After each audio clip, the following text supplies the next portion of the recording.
pour ne pas être victime, pour ne pas être sacrifice de quelqu'un, pour ne pas tomber dans leurs accidents programmés, appliquez cette petite astuce qui s'avère indispensable.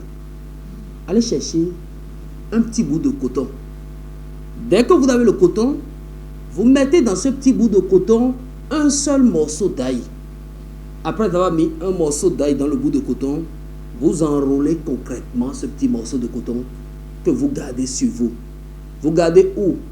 Dans votre poche si vous voulez, dans votre sac si vous vous promenez, vous vous baladez, vous sortez souvent avec un sac, dans votre pochette si vous êtes une dame, pourquoi pas dans le coffre de votre véhicule, pourquoi pas sous siège de votre moto. Cela vous préserve contre les dangers de ce monde, repousse loin de vous toute énergie toxique, toute énergie invisible à l'œil nu qui peut vous empêcher de réussir concrètement dans la vie. Nous sommes en décembre, le mois dans lequel vous devez véritablement vous purifier. Contre qui? Contre ces forces maléfiques, ces démons, ces djinns, ces esprits négatifs qui ne veulent pas vous voir réussir dans la vie. Et cette purification est simple car vous la connaissez mieux que nous autres. Je vous en prie, éminent papa, éminente maman, au moins une fois dans la semaine, allez chercher un peu de citronnelle, un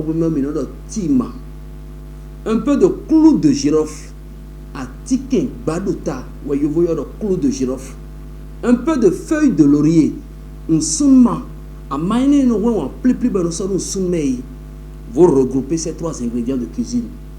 Vous les mettez dans un bon récipient, une marmite, votre jar ou votre casserole.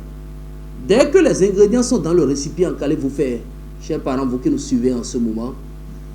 Allez chercher le sel, 3 poignées que vous versez dessus, vous ajoutez de l'eau surtout, vous mettez le tout au feu pendant 15 minutes. Après 15 bonnes minutes d'ébullition, vous descendez tout du feu. L'eau qui est restée sur les ingrédients, vous filtrez dans un petit seau, de préférence seau en plastique. Vous ajoutez d'eau dessus, vous remuez. De là, vous avez un seau d'eau. Une fois que vous avez un seau d'eau, vous rentrez dans votre salle de bain, votre douche. Vous vous lavez concrètement avec cette eau. Après le bain, attaquez votre Bible si vous êtes un chrétien. 3 fois le psaume 51. Si vous êtes musulman, faites seulement 3 fois Fatiha. Dès que vous terminez, vaquez voir vos différentes préoccupations. Vous n'êtes peut-être ni chrétien, ni musulman. Vous n'avez ni Bible, ni Coran. Après ce bain, faites des prières concrètes. Sortez les différents vœux dont vous avez besoin de vos différentes bouches.